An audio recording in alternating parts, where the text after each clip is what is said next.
Hallo zusammen und herzlich willkommen zu einem weiteren Video. Heute geht es nicht um meinen aktuellen Aufräumzustand, denn der hat sich noch nicht wirklich verbessert.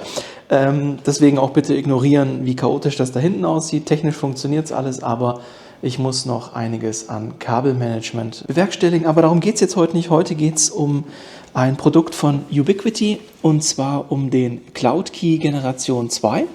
Und ihr seht schon, ich habe hier eine SSD in der Hand. Das Ganze ist eine 1 Terabyte SSD. Das ist tatsächlich keine SSD, die von Ubiquiti direkt supported wird. Ich habe mir auch eine bei Ubiquiti bestellt, aber der Ubiquiti Shop sitzt für Europa oder auch für Deutschland in den Niederlanden und da dauert der Versand immer etwas länger. Dann vielleicht noch ganz kurz, also wie gesagt, heute geht es um das Wechseln der Festplatte. Warum? Die Festplatte, die dort drin verbaut ist eine normale HDD. Und worum es heute geht, ist der Festplattentausch innerhalb des Ubiquiti CloudKey Generation 2. Warum muss ich die tauschen? Das Gerät zeigt mir an, dass meine Festplatte sehr viele Fehler hat und deswegen keine Aufnahmen mehr getätigt werden können. Der CloudKey allgemein, vielleicht ganz kurz so umrissen, ist ein Produkt von Ubiquiti, mit dem ihr eure Ubiquiti-Geräte, die ihr so im Netzwerk habt, zum Beispiel Access Points, Kameras, Türzugangssysteme, also auch wieder so spezielle Türzubehör, was es eben von Ubiquiti gibt, Switches und so weiter und so fort, könnt ihr alles über eine zentrale Oberfläche mit so einem CloudKey managen. Das ist so ein bisschen die Low-Budget-Version, die Ubiquiti anbietet. Die haben natürlich auch noch deutlich, sage ich mal, performantere Hardware. Ich habe mich eben damals für den CloudKey entschieden, habe da tatsächlich auch 2 Stück von. Einen nochmal als Backup und Reserve. Da wollte ich aber die Festplatte nicht umbauen, denn da ist auch eine HDD drin.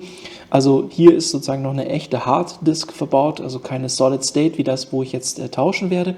Und diese Harddisks sind eben, dadurch, dass sie mechanisch sind, wir haben ja also bewegliche Teile und sind sie einfach anfälliger als jetzt Solid State Disks. Und tatsächlich ist jetzt hier wohl eine Festplatte mal kaputt gegangen. Das ist die erste Festplatte in meinem gesamten Leben, bin jetzt auch schon 41 Jahre alt, die kaputt gegangen ist. Hatte ich bisher noch nie. Liegt wahrscheinlich daran, bin ich selber dran schuld. Mir ist der neulich, als ich hier aufgebaut habe, einmal runtergefallen und ganz klar, wenn das Ding an ist, das fällt runter. Die entsprechenden Metallscheiben drin drehen sich und die kriegen Stöße ab. Ist ganz bestimmt auf mein Fehlverhalten bzw. meinen Fehler zurückzuführen, dass mir das Ding runtergefallen ist.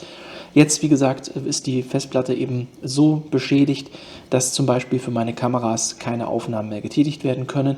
Ich habe jetzt Backups gemacht von der Konfiguration. Das hatte funktioniert. Ich hoffe, dass die auch tatsächlich inhaltlich integer sind und nicht korrupt. Das werden wir dann feststellen, wenn ich die Festplatte getauscht habe.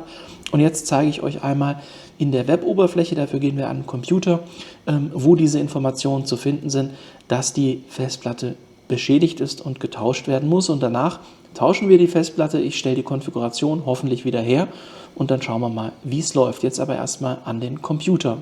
So, jetzt sind wir hier in Ubiquiti bzw. in der Web-Oberfläche von dem CloudKey. Den könnt ihr lokal in eurem Browser aufrufen, wenn ihr den CloudKey in eurem Netzwerk habt. Dafür müsst ihr einfach die entsprechende IP des Geräts anwählen. Die IP des Geräts findet ihr am einfachsten raus in eurer Router-Oberfläche. Dort werden ja normalerweise alle LAN- und WLAN-Geräte aufgelistet und eben auch mit welcher IP sie aktuell welche IP sie aktuell zugewiesen bekommen haben. Diese IP gebt ihr dann oben in die Browserzeile ein und könnt dann eben entsprechend darauf zugreifen. Wenn ihr das Gerät nur lokal betreibt, dann braucht ihr Username, Passwort, der ist standardmäßig gesetzt, den sollte man am besten dann entsprechend ändern oder aber sogar einen neuen Account mit einem anderen Namen anlegen. Ihr habt natürlich auch die Möglichkeit, euch einen Online-Account zu machen. Dann könnt ihr das Gerät auch, wenn ihr nicht zu Hause seid, sozusagen managen. Wenn ihr Kameras angeschlossen habt, kommt ihr dann sozusagen, sobald ihr Internetverbindung habt, auch von der ganzen Welt an diese Kamerastreams heran. Kommt einfach darauf an, was die persönliche Präferenz ist. Wie ihr sehen könnt, gibt es hier verschiedene Komponenten, also Softwarekomponenten, die man auf dem CloudKey installieren kann. Für mich ist jetzt vor allem Network und Protect relevant. Network eben für die Verwaltung der Access Points und Protect für das Verwalten der Kameras. Wie ihr sehen könnt, ich hatte es ja vorher kurz umrissen, gibt es eben auch noch Hardware im Bereich Zugangssteuerung, also für Türen, Talk für Kommunikation, also sprich Telefon oder ähnliches, Connect, Innerspace. Aber das ist alles nichts, was für mich relevant wäre, deswegen ist das auch nicht installiert. Des Weiteren steht ein Software-Update an. Das wird aber empfohlen, erst dann zu machen, wenn die Festplatte getauscht wurde. Und jetzt möchte ich euch zeigen, wie seht ihr denn, dass die Festplatte kaputt ist? Also ich habe es zuerst mal darüber gemerkt, dass ich meine Kameraaufnahmen nicht mehr speichern konnte.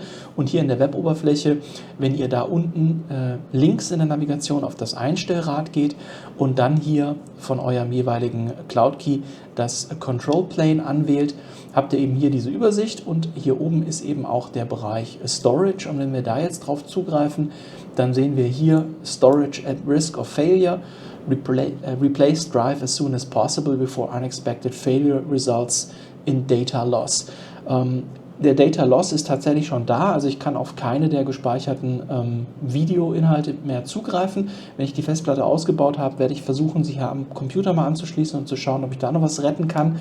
Habe aber jetzt erstmal wenig Hoffnung. Und wie gesagt, ihr seht dann hier so allgemeine Informationen. Es ist eine Toshiba. Es ist wie gesagt eine normale HDD. Das sieht man auch daran, dass hier eben die Umdrehungen angezeigt werden. Das heißt also mit 5000 Umdrehungen die Minute drehen sich intern die entsprechenden Harddisk-Scheiben, also die Scheiben, auf denen dann nachher magnetisch die Informationen gespeichert werden. Was ich merkwürdig finde, ist, er sagt Back Sector Count 0. Kann jetzt daran liegen, dass die Festplatte vielleicht so kaputt ist, dass sie gar nicht mehr dreht. Ja? Das werden wir dann aber feststellen, wenn ich sie ausgebaut habe. So, und jetzt die große Frage, wie schalten wir das Gerät aus? Wir haben hier unter Konsole entweder die Möglichkeit, das herunterzufahren oder am Gerät selbst. Dadurch, dass ich jetzt in der Weboberfläche bin, werde ich das Ganze hier über die Weboberfläche runterfahren und dann tauschen wir die Festplatte. Damit geht es jetzt dann auch weiter. So, ich habe ja eben an der Weboberfläche gezeigt und jetzt ist auch gerade das Licht ausgegangen, also der Shutdown per Weboberfläche hat funktioniert. Und jetzt gehe ich her, baue die Festplatte aus und tausche sie eben gegen eine SSD. Dann fahren wir das System wieder hoch. Die Backups habe ich schon gemacht und schauen mal, ob wir es wieder an den Start bekommen. So, ich habe jetzt das Gerät abgesteckt und ihr seht hier auf der Rückseite befindet sich ein HDD-Release. Den schieben wir jetzt hier rüber. Dann springt hier vorne entsprechend die Festplatte raus.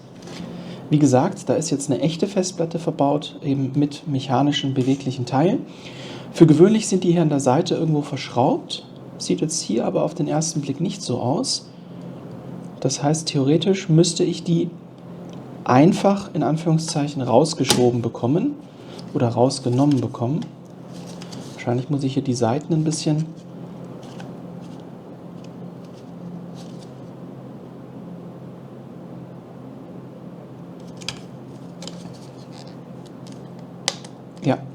das heißt hier, ich weiß nicht, ob man das jetzt gut auf der Kamera erkennen kann, also man muss hier die Seite so ein bisschen nach oben ziehen, das ist ja relativ dünnes Plastik, also auch ein bisschen beweglich und hier innen drin, wie gesagt, ich weiß nicht, ob man es erkennen kann, gibt es so eine kleine Plastiknase, die in das seitliche Loch greift, das müssen wir jetzt an beiden Stellen machen. Versuche ich hier auch mal noch. Jawohl. Das gleiche müsste jetzt hier vorne auch klappen. Jawohl, und jetzt haben wir sie auch schon. Und wir haben hier an der Seite eben Verschraublöcher und wir können alternativ zu Schrauben, aber auch machen viele Hersteller bei solchen Schnellwechselrahmen, dass man eben lediglich so kleine Plastikzapfen hat, so wie hier jetzt. Ich versuche das mal mit dem Schraubenzieher zu zeigen. Hier ist jetzt so ein kleiner Plastiknüpsi, so eine Nase, also keine Schraube und die wird einfach in die Löcher gesteckt. Das ist sozusagen der ganze Zauber und dann müssen wir uns eben merken, die Festplatte war ja so rum drin, ne? Also sprich die beschriftete Seite nach oben, Anschluss nach hinten, dass wir die neue Festplatte eben auch genauso wieder einbauen. Ansonsten alternativ kann man natürlich auch hier drinnen schauen, im Cloud Key, ganz unten hat es ja den Anschluss und da sehen wir, da kommt erst der große Anschlussstecker für die entsprechende Stromversorgung und dann außen rechts oder ja, von euch aus gesehen außen rechts eben der kleine Stecker für die für die Datenübertragung. Also bedeutet der längliche Teil hier, der große, der ist für die Stromübertragung und der kleinere, der ist sozusagen Daten. Also hier kommt euer, wenn ihr das jetzt im Computer selber hättet, wäre eben hier der wirkliche SATA-Stecker und hier wäre der entsprechende Stromstecker. Und dadurch wissen wir eben jetzt, in welcher Richtung wir das Ganze wieder einbauen müssen. Wir werden jetzt hier entsprechend einfach die neue SSD einsetzen. Ich packe die einmal schnell aus. Wie gesagt, das ist jetzt keine offiziell supportete SSD. Ob das wirklich funktioniert, das finden wir jetzt gemeinsam raus. Aber normalerweise, wenn die keine verrückten, komischen Sperren eingebaut haben, sollte das eigentlich völlig wurscht sein, welches Modell ihr nutzt, solange die Standards, also sprich Anschluss und eben Formfaktor, hier in dem Fall 2,5 Zoll, solange das übereinstimmt, sollte man da keine Probleme haben. Und jetzt, wie gesagt, darauf achten, wir brauchen ja erst den langen Stecker und dann den kurzen, damit das hier drin entsprechend übereinstimmt. Das heißt, wir führen es jetzt auch genau so rum wieder ein. Das müsste dann eigentlich einrasten. Das klingt erstmal okay. Jetzt ist das wieder verbaut. Ich schließe es an, starte das Gerät und dann machen wir am Computer weiter. So, ganz kurz bevor es am Computer direkt weitergeht, ich habe jetzt das Gerät wieder angeschlossen und wir sehen, er befindet sich aktuell im Startmodus. Wir haben hier auch einen Fortschrittsbalken, der sich langsam füllt. Ich hoffe, ihr könnt das entsprechend erkennen. Also wenn ihr das Gerät wieder an Strom nehmt und wieder euer Netzwerkkabel verbindet, dauert der erste Startvorgang einfach eine kleine Zeit. Da nicht irritieren lassen. Wenn der Startvorgang komplett ist und er wieder den normalen Bildschirm anzeigt, könnt ihr über die Web-Oberfläche normalerweise wieder darauf zugreifen. Dadurch, dass ihr ja das gleiche, also im Idealfall das gleiche Ethernet-Kabel verwendet, was ihr am Switch oder am Router nicht umstellt, sollte es eigentlich auch keine neue IP-Adresse sein. Ihr seht das jetzt hier bei mir. Es ist wieder dieselbe wie vorher, 192.168.1.3. Das passt also. Und jetzt hätte ich gesagt, springen wir an den Computer. So, bevor es jetzt tatsächlich am Computer weitergeht, es gab eine Schwierigkeit. Ihr seht ja, die Kingston SSD oder diese, ist das überhaupt eine Kingston? Nee, irgend so eine Billigmarke, Kingspec. Habe ich auch nicht drauf geachtet, als ich die bei Amazon bestellt habe. Habe nur gesehen, die ist schnell lieferbar und irgendwie vom Logo sieht sie aus wie eine Kingston. Aber jetzt steht hier tatsächlich nur Kingspec. Also das ist wohl irgendeine billige Nachmachmarke aus China. Und ich bin drauf reingefallen, weil ich eben schnell bestellt habe, weil ich wollte, dass das noch rechtzeitig kommt. So rächt sich das. Dieser Müll hat nicht funktioniert. Also die hier, kauft die bitte nicht, probiert die nicht, diesen Müll. Das ist ja das, was drin war, eine Toshiba HDD. Gott sei Dank, bin ja ITler, habe ja jede Menge Hardware. Habe hier noch andere SSDs zur Hand gehabt und habe dann tatsächlich noch eine Crucial gehabt, eine BX500, allerdings nicht mit 480, sondern sogar mit 1 Terabyte. Die habe ich verbaut, die hat er direkt erkannt. Die verlinke ich euch auch unten im Video in der Beschreibung. Und jetzt hätte ich gesagt, jetzt geht es wirklich wieder zurück zur Konfigurationsoberfläche. So, wie ihr sehen könnt, die neue Festplatte ist verbaut. Wie gesagt, es handelt sich jetzt um eine Crucial. Vom Modell her, ich habe es ja eben gerade gesagt, BX500, allerdings mit 1 Terabyte Kapazität. Ihr seht, die ist auch schon eine gewisse Zeit bei mir im Einsatz gewesen. Gar nicht schlimm.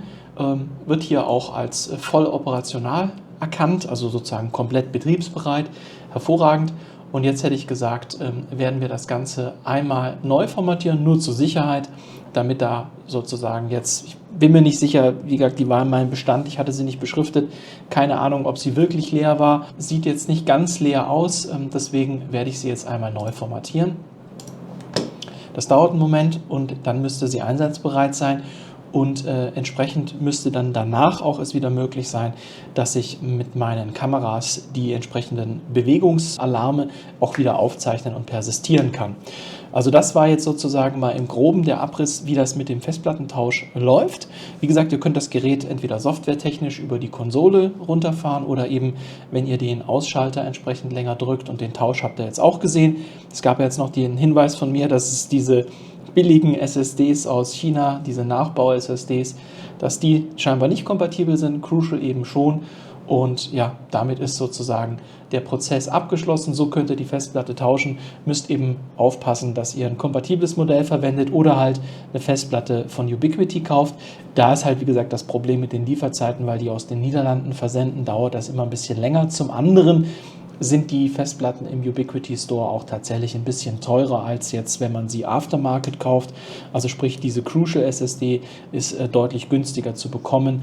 Also ich habe sie damals günstiger bekommen als jetzt die 1 Terabyte Variante im Ubiquiti Store, die man kaufen könnte.